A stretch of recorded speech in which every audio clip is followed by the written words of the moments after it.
मी Punjab duck हवामान अभ्यासक मुक्काम पोस्ट गुगळी धामणगाव। मी आहे माझ्या शेतामध्ये।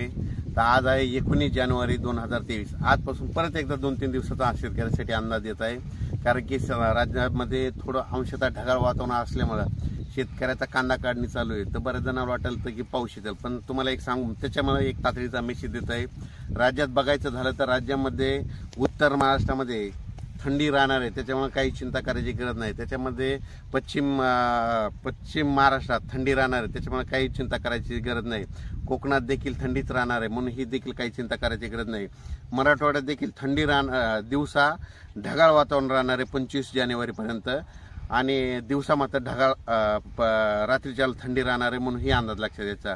त्याच्यानंतर पश्चिमी विदर्भाकडे जाऊ। पश्चिमी विदर्भामध्ये दिवसा थोडं अंशतः ढगाळ राहणार आहे, 25 जानेवारीपर्यंत आभाळ ढगाळ राहणार आहे, पाऊस काय येणार नाही, रात्रीच्या मात्र थंडी राहणार आहे, म्हणून हा अंदाज लक्षात द्यायचा। फक्त पूर्व विदर्भामध्ये अमरावती, चांदूर बाजार, दर्यापूर, तसेच वर्धा, भंडारा, चंद्रपूर, नागपूर त्या भागामध्ये ढगाळ वातावरणासहित कुठंतरी मध्ये पूर्व विदर्भात तुरळक ठिकाणी कुठंतरी पावसाच्या सरी पडतील, फक्त पूर्व विदर्भामध्ये, म्हणून हा अंदाज लक्षात येतात।